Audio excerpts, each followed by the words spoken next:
Welcome to another episode of the Bolden Experience podcast. I'm your host, Dr. Deontay Bolden, and we're here where we have courageous conversations, where boldness meets purpose, and where your difference truly makes a difference. I'm excited for another episode today because today we're going to be dealing with bold grief. But y'all know how we do. Right before we get into our podcast, we want to make sure that we open with prayer because it is truly important to make sure that we put God in the center of this amazing foundation that we're building here. So, God, we just thank you for this opportunity to be able to be here today, Lord. Be in the midst of the conversation today, Lord. There's someone somewhere that needs to understand that grief is a part of the process. But even in the midst of grief, Father God, we birth something beautiful and great. And I pray today that every guest inspires those who are listening and watching today, that no matter what you go through in life, you can overcome it. You can get through it. And it's going to be tough times, but we won't have to stay in those tough times, Lord Father God, because there's something beautiful that comes out of every low that we experience in life. And Lord, today we ask that you just be in the midst of the conversation, that something inspiring will be able to spark something beautiful and bold into each person who is listening and watching today. It's in your Son, Christ Jesus' name we pray. Amen and amen. I hope that prayer really pushed through today and inspired you all today. We're going to go ahead and get started with how we do every time here, bold beginnings. This is a part of the segment where I really just want to share something encouraging that I saw, or maybe a quote that popped up on my feed, or just something that truly inspired me throughout this week. All right. So it says, there is no time clock on grief. This really stood out to me, this specific quote. There's no time clock on grief. A lot of times when we are going through or we lose someone, and not just someone, a job, a relationship, or whatever it is that we experience in life, we try to put a time clock on and say, you know what, I'm going to heal. By this time next month, I want to be over this situation. Give yourself time to really go through the grieving process. It was something that I really had to learn for myself when I lost my brother. My brother passed away in 2006, and it's been almost 20 years. And I still have my moments where I'm just like, it's like yesterday. And I get in that moment where I'm, sad some days. Some days I just truly miss him more than others. And I used to put a time clock on how I grieve and say, well, I should be over this by now because it's been, years ago. And why am I still crying? And I want to encourage you today that there's no time clock. Don't put a time clock on how you grieve, or put, stipulations on how you grieve a loss. Whatever that may be. Take time to really process it. Take time to really go through it. Take time to really shed tears, if you have to cry, they say that crying really cleanses the soul, right? So have your moment in that process. And I hope that encourages you today. And we're really focusing on the scripture based on this quote, Psalms 30, that says, weeping may endure for a night, but joy definitely comes in the morning. There is a day where you're just going to be able to be in that healing process, but it takes a while, and you heal through grieving and really admitting your feelings and how you feel and how, that loss truly affected you. So I really hope that encourages someone today on our bold beginnings. Love this part of the segment because I just love sharing some bold wisdom with you all on today. There is a new segment I definitely want to introduce because as I was going through the bold grief topic that I really wanted to discuss here at the Bolden Experience, I'm introducing a Dear Bold One. This is the opportunity I told you all time after time on my podcast. If you want to write me, if you have a question, if you have need some bold advice, to write me. So today we're going to start our segment called Dear Bold One. And this is the opportunity for you to write me to be able to say, hey, this is what I'm going through with. How can I get over this? Or how can I get through this? And I'm going to give you the best advice that God gives me to give you. All right.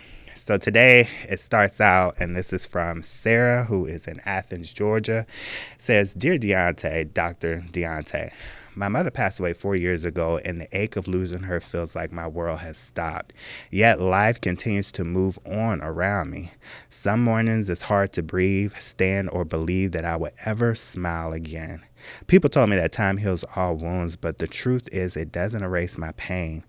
How long does it really take to heal? Sarah wrote that. So the answer is, it's different for everyone, Sarah. Just like we just said earlier, there is no time clock on grief, right? You may be going through and understanding that, your mom, passed away 4 years ago, and you're still going to have those moments where you're going to cry. You're still going to have those moments where you feel empty. I can't relate to losing a mom because I'm blessed to be able to have my mother still here at the moment, and she's actually here at the Bolden Experience podcast. Shout out to my mother. And I want to definitely send my condolences to you for losing your mom 4 years ago. But I did lose my brother and I lost my grandmother earlier this year. And let me tell you, those are some painful losses that I experienced in my life. But the one thing that I can definitely tell you is that part of healing is really just, taking it day by day, understanding that you don't have to have it all figured out, and leaning on your faith and understanding in whoever your higher being is. And that for me is God. God will get you through those difficult times and comfort you. God will see you through it, but you have to trust the process to understand that everything in life, it happens for a purpose. What I want you to do is just to really, as you go through the healing process, because it's not fresh, because it's been 4 years, to look at the situation and how your mom's legacy can continue to go forth, right? Figuring out maybe your mom is passionate about a specific topic or subject or something you can do in her honor to continue to keep her memory alive. This is how I built the Bolden Experience here, because my brother and I, we were really close, and I was able to really just find something that my brother was really passionate about, his disability, really loving on people and figuring out a platform that I can do to continue in his honor. So I would definitely give you that little piece of advice. And also, healing is not forgetting, but learning how to live boldly with that loved one that loved one that, pretty much left you behind, because they had to go on. So what do I mean by that? Is not forgetting their memory, not forgetting their legacy. When someone passes on, we don't have to look at it, oh, well, they just passed on, we can forget about them. But just like I said before, figuring out how you can continue to keep their legacy alive. That's strength right there, and that's boldness to be able to say, you know what, you're going to always live through me. And I'm always going to have this person in my heart. So I hope that's a little bit that I could give you to really get you going.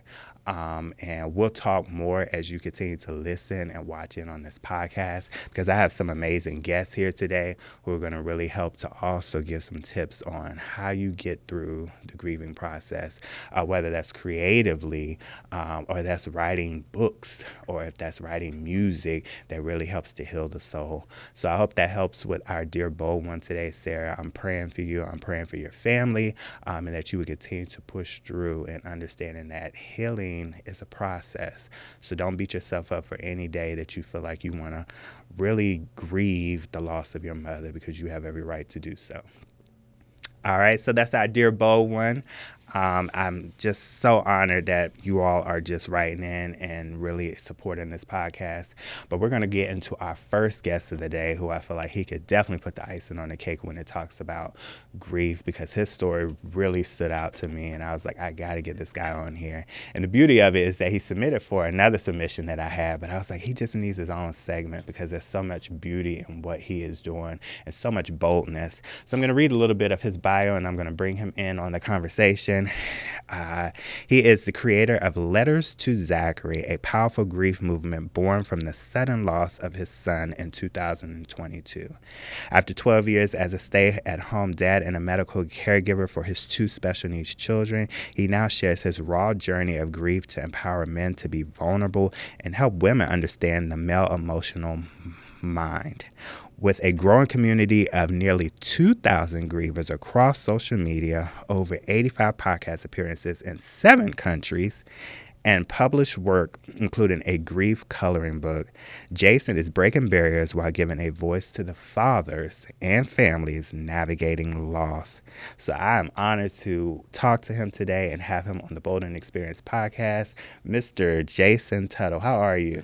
I'm doing wonderful, and you? Good. A beautiful introduction, and just so honored to have you on the podcast. I wanted to give you the floor to kind of explain a little bit more about who you are, and share a little bit of your backstory if you can. Well, I'm as you stated in there, I'm a married father of 2 special needs children. I've been married this year's 22 years to my wife. we got married. We were a little older when we got married in the sense of I was mid-20s. My wife was late 20s when we got married. Mm-hmm.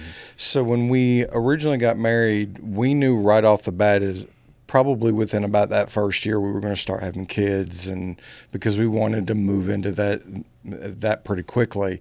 And so after about the first year we started trying, didn't take long. And honestly, as it pertains to everything I've been doing, the ironic question that my wife asked me right after we got pregnant was, what happens if we have a child with medical needs? And, my response was, well, if we do, then we'll deal with it as it comes, because, I don't personally believe in other methods, if you will, if we didn't want the child. And so I jokingly at this point say, well, apparently God heard me and obliged me, because within the first 4 years of our marriage, we had 2 kids born almost 2 years apart with identical issues. And to this day, they still don't understand why that they were born with the exact same issues 2 years apart. Wow. I think it takes a certain type of parent. I say, it's one thing to be a parent, but a parent of a special needs, child or children. I think it's just something special about those parents, because they bring so much teachable lessons in our lives, so much patience that they help us to have. Just having a brother with special needs, I think it just changed my life for the better, because I don't think that would be the same person I am now if I didn't have a special needs brother. So I'm just really excited to really talk about this journey on today, and really, help, allow you to be able to help some other people who may be experiencing grief. So you spent 12 years as a stay-at-home dad and a medical caregiver for your children. How did those years really shape not only your parenting, but your perspective on life, love and resilience? Because just like I said, it really taught me something unique about myself, having a brother with special needs. I want to know, how did that affect you and shape your life?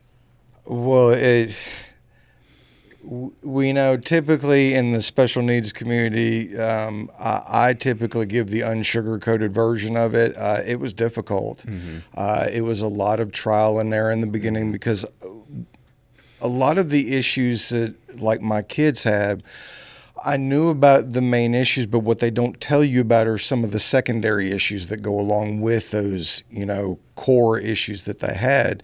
And so it was a lot of trial and error. It was a lot of, proverbially throwing something against the wall and see what stuck, as it related to care or just different therapies and things like that.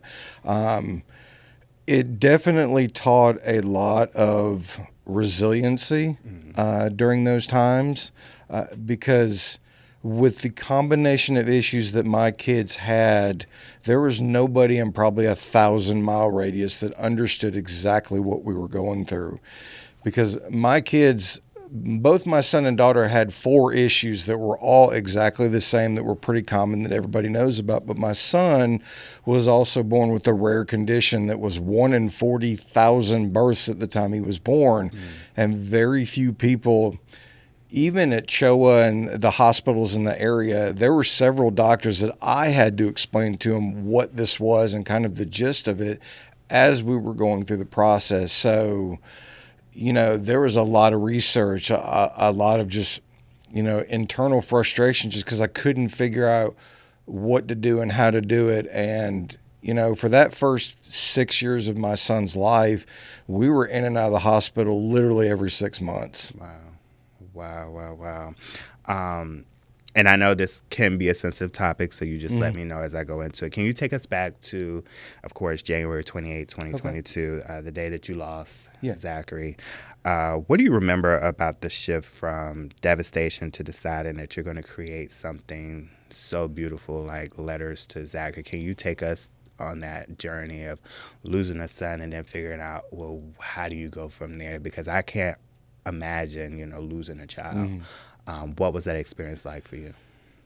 Well, the 3 days leading up to it were, for us, just kind of your typical days. We thought he was getting like a 24-hour virus. He'd had it many times in his life. And because I was a stay-at-home parent at the time, like I texted his teacher and said, hey, my son's come down with something. I don't know what it is. And because he was in a self-contained room, I didn't want to spread it to anybody. So I basically said, hey, I'm keeping him home. When I figure out what this is, I'll let you know. And that's kind of what we did. And then through the next about 48 hours, it seemed like he was getting a little worse and a little worse. And, I told my wife at the time, I said, well, if it's viral, there's not a whole lot we can do. It's got to just run its course. I mean, we could go to the hospital, but they're going to tell us what we already know. So, the first night he was up and down all night. And then the second night he crashed hard. I just figured he was exhausted because he hadn't slept for I think it was 25 hours at that point. And then, the next morning, the day he actually passed, we got him up and there were signs that he wasn't doing well. And it was honestly just a hunch of mine. I looked at him and I went, you know what, I'm taking him up to the hospitals here because something is not right. And, when I finally got into the hospital and got to the ER, he was almost to the point of not breathing. I skipped the ER line and one of the security guards came up to me as if to say, well, you need to get in line. And I literally looked at him and went, he's not breathing. I need help immediately. And, I'd been in these hospitals 100 times before. And this is the first time I've ever literally at a full sprint run to the back of the ER with the nurse there. So, in the transition process of all of this, as a man, I was very compartmentalized. It was, I'm absorbing all this information. I'm literally watching in the ER trauma room, all the doctors and nurses doing their thing. And I'm just absorbing it. I'm very visual. I pick up on little details and, we brought him back in there and I instinctively got him on the table that was there and I backed away and hoped that they would let me stand there because he was nonverbal. He couldn't tell them what was going on. Right. And so, they cut off his clothing and they immediately, intubated, putting the tube down into him to get air into him. They started doing chest compressions and the one thing that caught my attention in the beginning is they immediately, right into his knee, just drilled something into his knee. No anesthetic, nothing. And which to me, I thought, man, if I was a coherent, I would have come out of my skin. It would have been so painful. And he never flinched. And, so I backed off into one of the rooms that was next to it. And, they went and did their processes. And so the head ER doc comes over to me and goes, explain to me down to about the minute how long has he been this way? And I said, plus or 5 minutes, he's been this way, this amount of time. So she goes off and barks orders and she comes back and she goes, explain to me the reason why you brought him in here. So I explained to him, then she barks off more orders to him. And, I'm watching as they bring the paddles out and, they're shocking them. And it finally gets to a point where she's just like, we can shock him again. But she said, I think the result is going to be the same. And I said, well, do what, this is out of my medical wheelhouse. Do what you feel is necessary. And so they did. And so she comes back and, and she says, I'm sorry, but, your son has passed away. At that point, I immediately called his mother, who was working at home at the time, and told her. And the sound that she made is burned into me. I will never forget the sound she made on the other side of that phone. And I was stoic at the time. And so she got it out and it's going to sound like I was almost demanding to her, but I knew the state she was in. So I literally said, message your boss, leave work, call your parents, have them drive you up. I'm in this room. Please do it in that order. And that's what she did. I said, you don't need to be driving. So she did that. I called my mother and told her, and I'll never forget her response. And my mother later down the road said, how long after, Zachary passed away did you call me? And I said, 10 minutes. And she said, you were 10 minutes from when your son had passed away right before your eyes. And she said, you were stoic. You were emotionless. And I said, well, if I'd been just kind of as I stated it, a blubbering idiot at that point, I said, I wouldn't have been able to tell y'all what had happened. And so I needed to do that. Now, from that point, when we finally got home and I put his stuff in his room, it was at that point, like I could finally like relax. And it was like a Mack truck, like ran me over and backed up and ran me over again. Like my knees buckled, I fell to the floor, that kind of thing. So, that whole experience, in the moment I didn't understand it, but it was it definitely was an experience learning what true strength was. I didn't have it in the moment, but I certainly built from that moment. Right. I think the thing that really stood out to me of what you were saying, the fact that when we do lose someone as men, I think a lot of times we want to be strong for everybody else. We want to be the person who, looks after everyone else, but we forget and neglect ourselves sometimes in the process, because it's like, okay, how am I feeling at this moment? Are my emotions, important at the moment? And sometimes even for men, it's like, well, I got to be strong. I can't show, signs of weakness. Even when in the midst of losing someone, I felt like that with my brother, because my mom is a single mother. And I was like, I got to be there for mom. But I think we can lose ourselves in the process when we don't really check in with ourselves and our emotions. And I'm so glad that you said that. And I love how you build your brand off of helping men to understand that, because I don't think that men sometimes we know how to properly grieve, in the situation. I do want to, and I definitely want to say, I want to send my condolences to you. Thank you. The letters to Zachary, going through and researching it is definitely personal, and a powerful universal movement that you started. What made you choose writing as one of your main outlets? Well, I'm a big proponent of counseling and therapy. I believe that, we can't always see outside of ourselves. And so we need someone, maybe not a professional. I mean, I needed a professional at the time, but someone that can kind of take an objective outside view of what we're dealing with, and to try to give me kind of a view that I'm not thinking of. Now, granted, I'm ADHD and I can think of 1,000 different things at a time, but she still had viewpoints that I wasn't aware of. And probably about 6 weeks after my son had passed away, it was towards the end of a session, and she looks at me and she goes, "Have you ever thought about journaling?" And the irony of my response at this point is the fact that I literally looked at her and went, "I don't know how good I am at writing. I don't really know if that's my thing." And so she goes, "Well, it's more of a mindfulness activity." She said, "It's more to get it off your chest versus just sitting on you and just building upon that and just eventually wrecking you." And so she said, you don't have to share with anybody. It's more to write it. And, you can, delete it off your computer. You can shred it. You can burn it. You don't really have to share it. And, as the story goes, I was on Facebook and I was watching a reel of something, and honestly, I don't really remember what the reel was, but something in it caught my attention and it just wrecked me. Like, I'm on the couch, just, I'm, knees buckling kind of, again, I don't remember what it was, but, I regained composure and I immediately opened up a Word document, and like I'd write something and mail it in the mail, I just kind of verbally vomited on a page.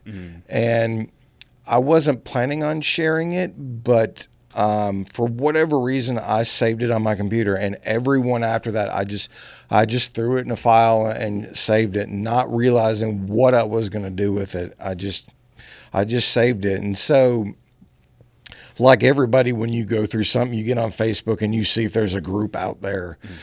And so I was looking for a group that I could possibly find some men out there. And as we all know, especially groups that are related to emotion, most of them are 99% women. And of the men that are there, most of them are what I would call lurkers. They're there, they'll read stuff and they may connect with it, but do they respond a whole lot? Not really. So I got to know an admin of one of the groups, and one day I just kind of got a wild hair and said, "Do you mind if I share one of my journal entries?" And almost before I could finish it, she was just like, "Yes, we would love for you to," because I rarely, if ever, get men willing to do that. So, I copied and pasted one of the first ones I did. And, right before I hit send, I thought, do I really want to post this? Because as noble as this might seem, it's still the internet. And at that point, I was about 9 months removed. I was still deep in grief. And I thought, if someone gives me a negative review on this, am I going to be able to handle it? Like, am I going to not want to just jump down their throat? And I finally just said, you know what? I'll just do it. And so I did it. I went to work that day, and later that evening I started seeing like notifications. I thought, well, here we go. And I got on there, and it was massively popular. Like, I was shocked at how the positive response I got. The one woman I will never forget, her comment to me was, we've never talked, we've never met. She said, I've never told anybody what I truly feel. And she said, what you said in this letter, you have hit the nail on the head. She was just like, I could not have said it any better. And it was from that point I started sharing a little more and just kind of building from there. And after probably about 6 weeks-ish, it was at that point I thought, I think I've got something here. I want to build on it. And that's kind of where it all started from. Right. And just your vulnerability, we appreciate that, because it takes a lot to be vulnerable. And the fact that something creative that you've created and sharing that part of yourself, of course, you're going to be sensitive in a way if someone, says something negative or anything. But just the fact that you're helping so many different people, sometimes we don't realize the impact of what we're doing and how is really helping other people. How do you feel like that the letters to Zachary is really breaking barriers? Anytime you do something, there's always a first person. And I'm by no means the first man to ever do this. When I initially got into kind of the grief community, there were 4 or 5 other men that I knew that were doing something similar. But my thought process was if I've got to be a guinea pig and take ridicule from it from men that don't understand it, then so be it. There's always got to be a first somewhere. And in my personal life, I have a little more blunt attitude. I'm just like, if you don't like what I'm doing as it relates to opening up, that's fine, but go somewhere else, because I'm not going to stop doing what I'm doing. I believe that people need to see the good, the bad, and the ugly of grief. And, there is good, there is bad, and there's definitely ugly as it relates to it. So, knock on wood, at this point, I've gotten no negative comments. And this month will be 2 years I've been doing the website and everything I've been doing. So, that's been a plus. I'm still working on breaking kind of the stigma. Your average Facebook group probably has about 4% men or pages. Mine at this point has 12. So I do have a larger portion of men. Do I get more responding? No, it's about the same, but I at least member followers wise, I have a higher percentage. Oh, wow. And I'm going to allow you to be able to share more about that and where people can find that. One of the things I noticed is that you talk about survivor's guilt, which I've dealt with, caregiving, and then sudden loss. Which of these topics, because I know you'll be on stages, you're speaking, because a lot of times too, people who are going through grief and they experience things, it's hard for them to talk about it and speak publicly about it. Which one would you say out of survivor's guilt, caregiving, grief, and sudden loss, which one seems to still be the hardest for you to really talk about?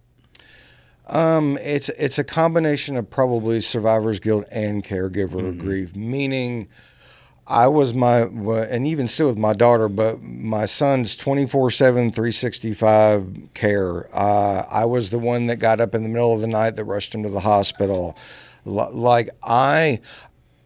Because he was nonverbal, I had to learn all his nonverbal cues. And so there were several times I literally got up to the hospital as the pneumonia was forming in his lungs and they caught it on the x-ray. I knew him so well. And so for this to happen, and there had been several times in the past I'd literally saved his life. And so for me to catch this in what I thought was enough time and it not to work out in the end was a very difficult pill to swallow, because I'd done it several times before. Why didn't it work this time?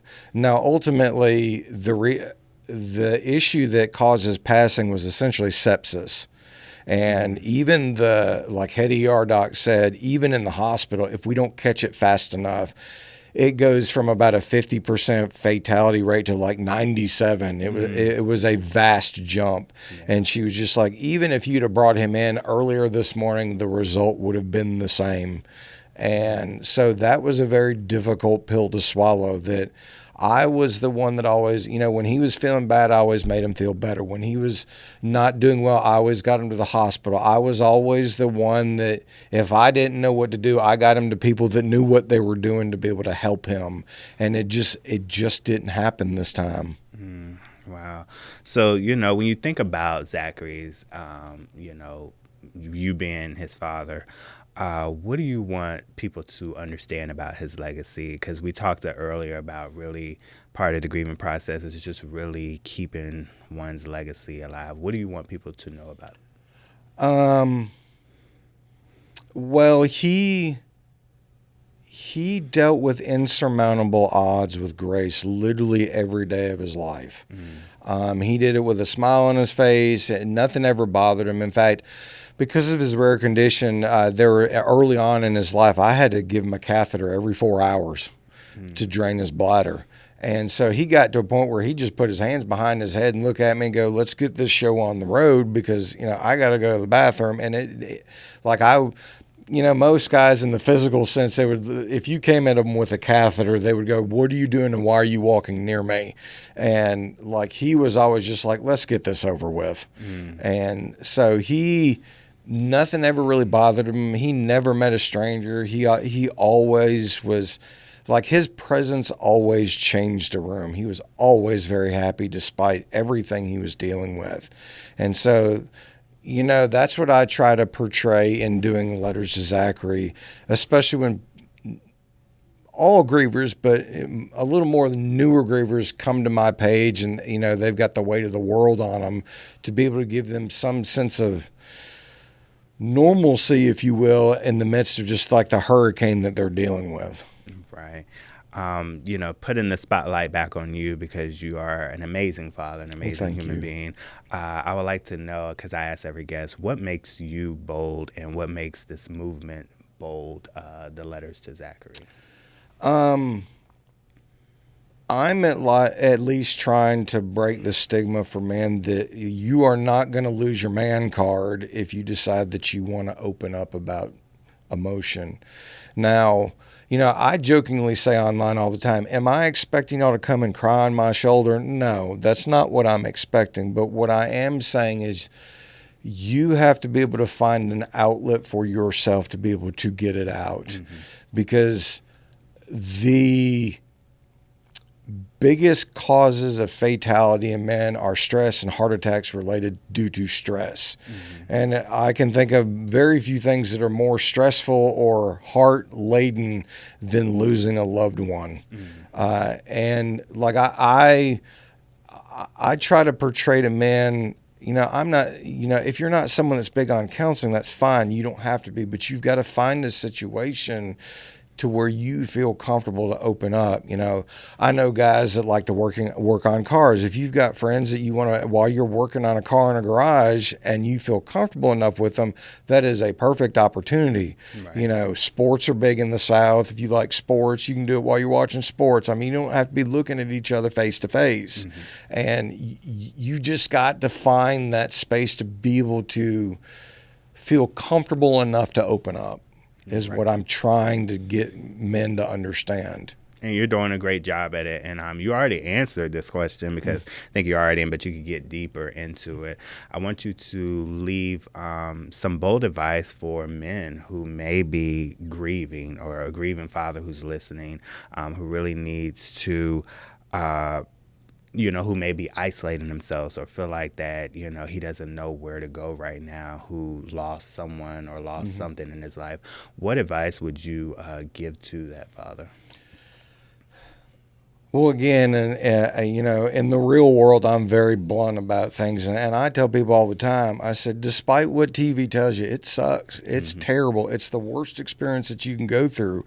And typically for men, when it comes to the 5 stages of grief, our first reaction will always be anger. That's just the typical response. If you need time to go to the gym to, use the punching bag or to work out, or old school at going to the garage and punch a wall, do it. I mean, that's what you need to do to get the emotion out. I mean, I was internally angry for a very long while. And, and I tell a lot of men, I can't give you a timeline on it, but whatever you feel like that timeline is for you to be able to get that emotion out, you need to do it. If that helps protect your sanity to be able to get you through this moment, then do it. As long as it's not hurting yourself or others, I don't see an issue in it. I got into writing and being creative that way and creating online content. That is what has helped me out. I know a lot of very stoic guys in the military that would not be their thing. If you need to, if you're someone that likes to go to the gun range, go to the gun range, do that. If that helps you get it out, great. But again, you've got to find that spot to where you feel comfortable enough to be able to just get it out. Correct. Yes, find an outlet. So go ahead and give the opportunity for people if they want to get in contact with you, if they want to get to your social media, if they want to experience the letters to Zachary. I'm going to give you the floor to be able to share your social media and where people can find you. Sure. My website is letterstozachary.com.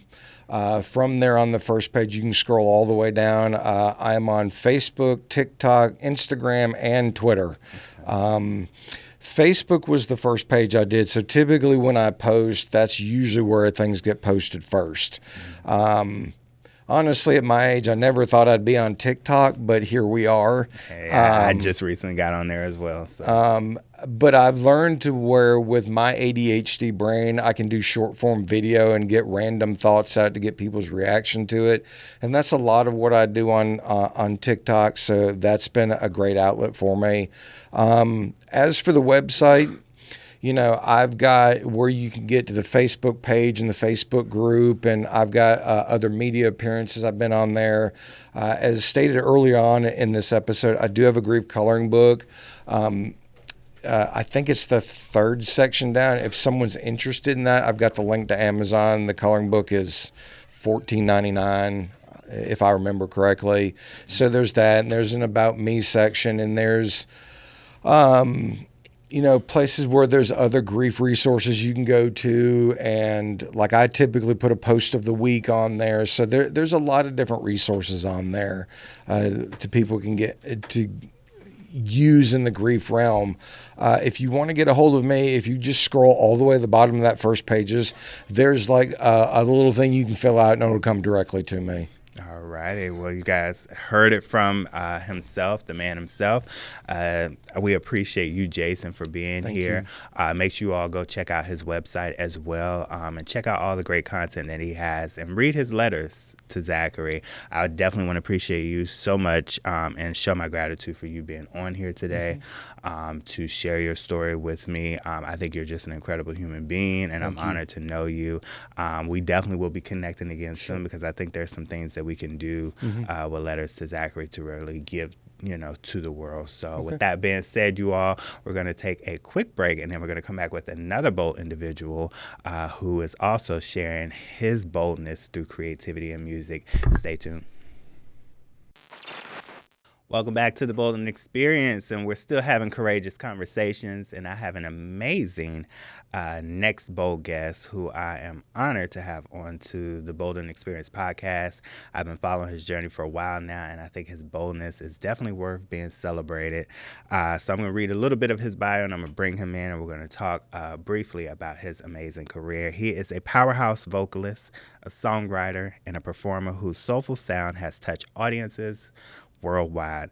Known for his dynamic stage presence and heartfelt delivery, Reggie has shared the stage with legendary artists and continues to inspire through music that uplifts, heals, and boldly connects people across generations.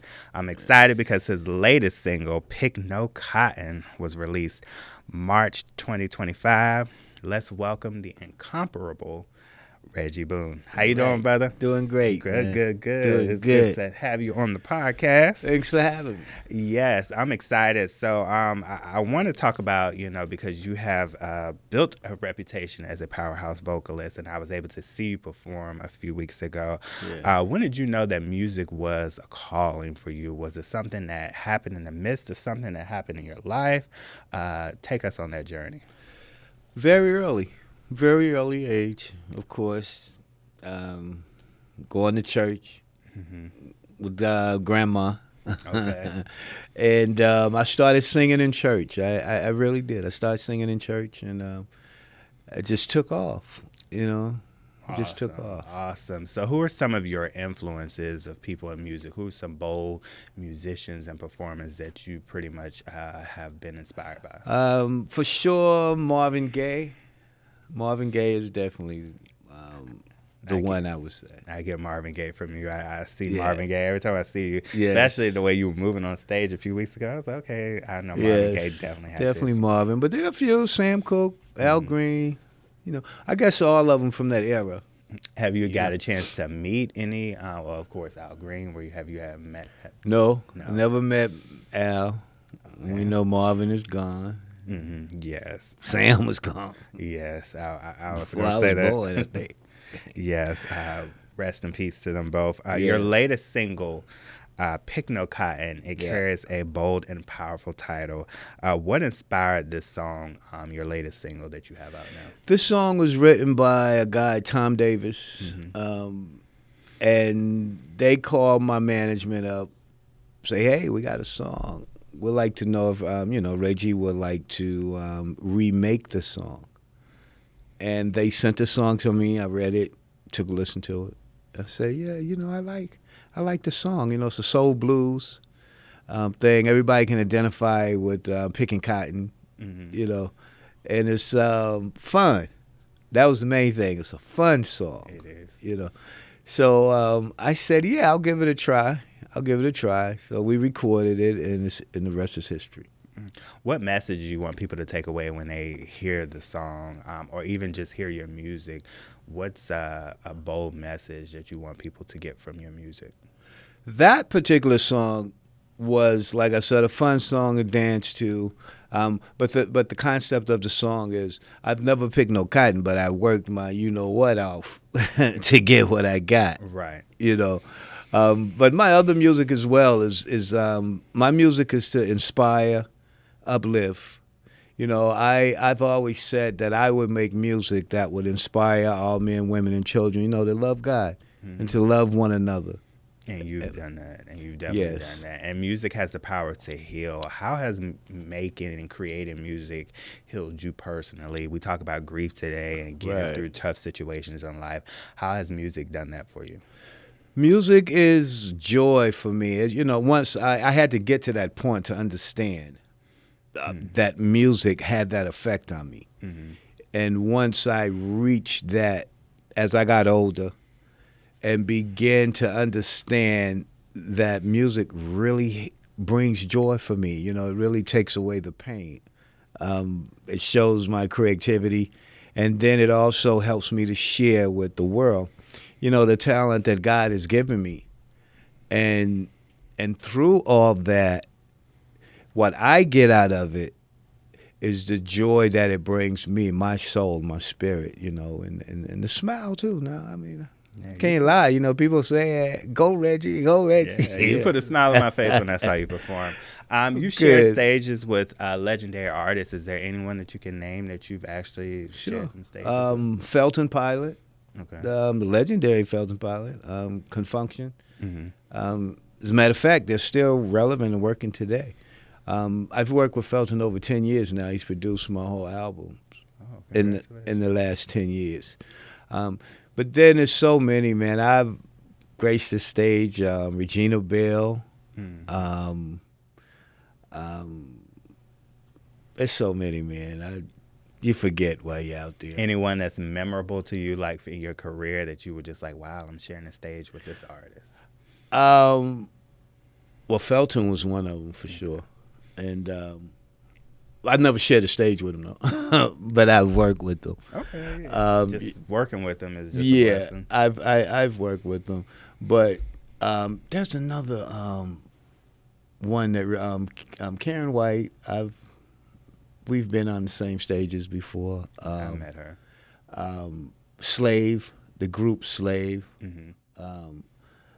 CC Peniston,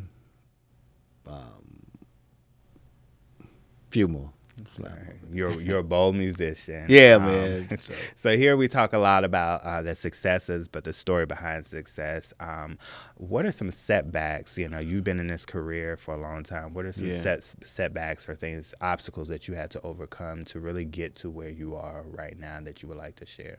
Sure, man. Just believing it can happen. You know, just believing in yourself. There's a lot of things that happen in life you have no control over. And you must set your goals, and you got to stay focused, you know. So some of the setbacks, I would say, money. Number one. You know, you got to have a budget for anything, you know, not just this industry. But finances, you know, financing the project.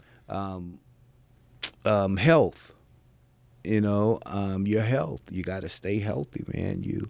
Knowledge. You got to go to school and educate yourself. Right. You know, those are setbacks. If you don't know what you're doing, then you don't have an idea of where you're going, so to speak. So, and then there are the unseen things that pop up, you know. So you just gotta take it as it come.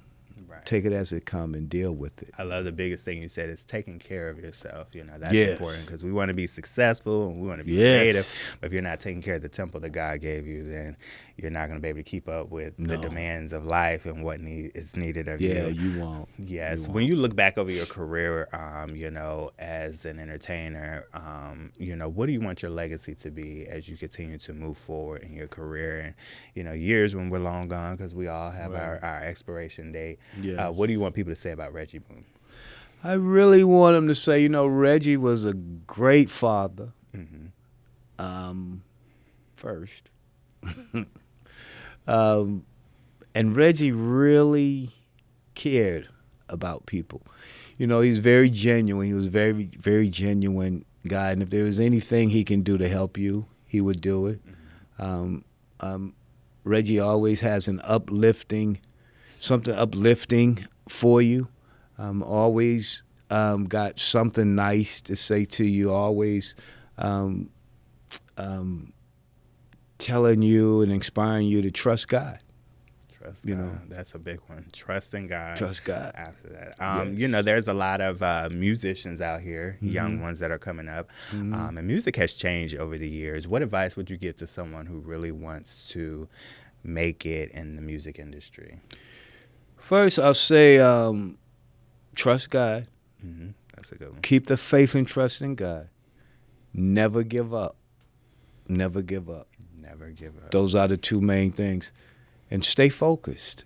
You know, stay focused on what you're doing, and be very sincere about what you're doing.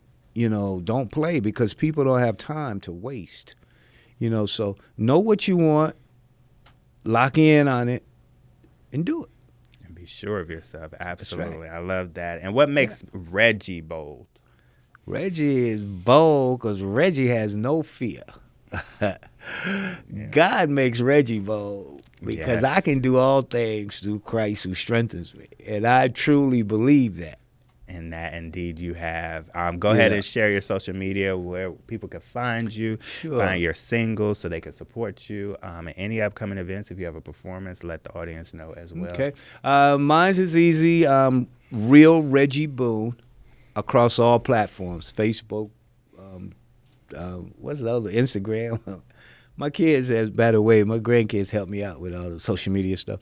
But the platforms is at Real Reggie Boone across all platforms. What I say, Facebook, Instagram. I am on TikTok. I did get on TikTok too as well. Check me out, all platforms. Website, ReggieBoone.com. We're pushing, we're still promoting this song, Pick No Cotton. That's available and streaming on all platforms as well. You can also download all this stuff, the products I'm telling you about at my website. Oh, and my book, The Reggie Boone Story, is also available. In a Perfect World, The Reggie Boone Story tells about my ups and downs, tells about everything about Reggie Boone's story. And I would just like to thank you, Deontay, for having me on. I appreciate it. And God bless you, man. I pray that you keep doing what you're doing. And God blessings be with you, man. It, yes. One thing I'm going to do before you leave is called Pick It or Pass It, just to kind of get to know Reggie Boone. I'm going to give you 3 scenarios, and you let me know if you pick it, which means that you're with it, or pass if you're not for it. Okay? All right. I already know the answer to this one. The first one is old school soul. Are we going to pick it or are we going to pass it? We're going to pick it. I know. Singing in the shower, you can pick it or you pass it? Pick it. All right. TikTok trends, pick it or pass it? I'll say pick it. Okay. You know, if you had asked me that 6 months ago, I might have said pass. But now that I'm becoming more aware, you know, a little more educated about it. All right. I got a fun one. Perform and Pick No Cotton on stage barefoot. Are we going to pick it or are we going to pass it? That's a good one, man. Barefoot? Would you perform barefoot on stage? Would I? Yeah. Yeah, I wouldn't say no, but okay. I'll say pass it. Auto-tune. Pick it or pass it? Pass. All right. I knew that was You got the same, man. You got the same. Stevie Wonder. Pick it or pass it? Are you a Stevie Wonder fan? Pick it. Absolutely. Of course. And singing a cappella. Pick it or pass it? Pass it. Okay. All right, so you like the music? Yes. Song. Okay. Because, you know, a lot of people think, they say, hey, man, you can really sing if you sing a cappella. Oh, okay. But we want to hear the music. Well, appreciate you, Reggie, for coming through, blessing us. You sit right here. We're going to take some pictures in a minute. I definitely appreciate you all for tuning in on today. Make sure you guys check out Reggie, go to his website, and make sure y'all support the music that he has going on. And if you're in the Atlanta area or surrounding areas, because the man travels, make sure you all connect with him as well and see when his upcoming performances are. We had some amazing people on here today, and I just want to thank them so much for being a part of this. Some few announcements before we close out. You all make sure you understand that the Bolden Awards 2.0 is definitely on the rise. So y'all make sure you get your tickets at www.theboldenexperience.com. This is the opportunity for you to be a part of an amazing experience with some amazing individuals who have overcome obstacles and adversities while achieving excellence. So if you want to be inspired by some bold stories, make sure you guys go get your tickets now. The early bird special. We have tickets now as early for the early bird special as low as $40. The prices will go up when we get into the new year, so you definitely want to make sure between now and December the 31st that you are getting your tickets. You all, we have a 3-day event. We're going to have a Bolden Your Story workshop where I teach you how to use your bold story like these individuals that you see here today to be able to step into your boldness. We have that on May the 21st. May the 22nd, we have a Bolden Brunch, which is going to be a networking event where you get to meet some incredible individuals, such as yourselves, who have bold stories, who have bold things on the horizon that you can be a part of. And then on May the 22nd, in the evening at 6 p.m., we have the Bolden Runway where we're introducing couture and culture, bringing the Nigerian culture in and having a fashion show. And then on May 23rd, it's a go, y'all. The gold carpet starts at 5 p.m. and then the Bolden Award starts at 6, and we're honoring some amazing individuals. If you want to be a sponsor and be a part of our sponsorship package, go to www.theboldenexperience.com. We have packages as low as $250, that Igbo package that you could be a part of and get your business and brand a part of the Bolden Awards. Also, if you would like to be a sponsor for the Bolden Experience podcast, you definitely could go to the www.theboldenexperience.com and be a part of this amazing movement we have up here. If you want to sponsor an episode and you just want your business and brand out there, you definitely want to take advantage of that opportunity. Our purpose pick of the day goes to Thomas L. McKnight Jr., who is connected with me on social media. He has a podcast called One Faith Podcast. And one thing about me, I'm going to celebrate people regardless if we're doing the same thing or not, because there's some amazing people out here other than myself who are doing amazing things. His podcast is where they give more insight to scripture and break it down. But also he gives the latest on, his latest episode is on misinterpreting scriptures and how it can affect our view of the Bible. This guy is phenomenal. Him and his partner, they're on the One Faith podcast, spreading the message of Christ, but helping us to understand what each scripture is and the breakdown of it, so we don't get no misunderstanding of that. What I want to say about this podcast is that it's study to show yourself approved, and they're doing that on there. So y'all go tune into One Faith Podcast. It's on Spotify, Apple, YouTube. Subscribe, watch, follow, and listen. And we appreciate One Faith Podcast for making sure that they are keeping us on our toes when it comes to scripture. Our Bolden shout out of the day. Y'all know I like to shout out amazing individuals who are out here doing bold things and inspiring people on their bold journey. It goes to Bavarley Bernstein, who has he's a dynamic producer, he's a director, he's a content creator, and he's an overall visionary and the founder of the BB Online Awards. I was blessed to be the most relevant BB Online Award in 2024, and he is doing it again this year for next year. Y'all make sure y'all check him out. It's a yearly award show that honors those who contribute to their communities and shine light on individuals who are boldly making a difference. He has categories such as most motherly, most talented, most inspiring, and he does it from the heart, and he doesn't do it for the likes and follows. There's a lot of people out here who want to just create award shows just to create them, but it's people like him who continue to do this because they want to shine light on other individuals.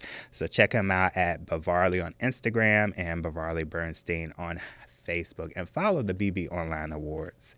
You can follow me at the Bolden Experience for the Bolden Experience podcast. You can also follow me on Deontay Bolden Productions, my production page, where you get information about my upcoming short film that I'm about to do.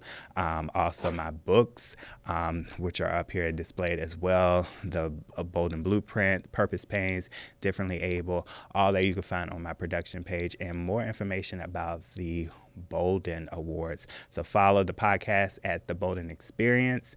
You can also go to www.theboldenexperience.com, and you can follow me on my personal page at Deontay Bolden Productions. If you have a bold story and you want to share it, because emails are coming in, make sure you email your bold story at theboldenexperience@gmail.com. If you want to be on here, if you have an amazing story that you want to share, just talk about how you've overcome your bold journey, I would love to read your story. So email me.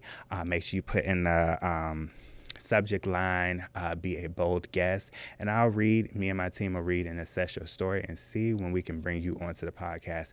We are filled up for this year, and we are already booking for next year, so God has been good with us with that.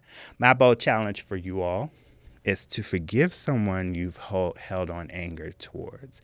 You know, a lot of times we say, you know, I want to forgive and I want to let go, but a lot of times we are holding on to so many things in our lives and grudges, and it is affecting our health. So my bold challenge for you today is to find that person, that thing that you are still holding on to, and let it go today. Forgive. Forgive doesn't necessarily mean give access to, but love someone and forgive them on today.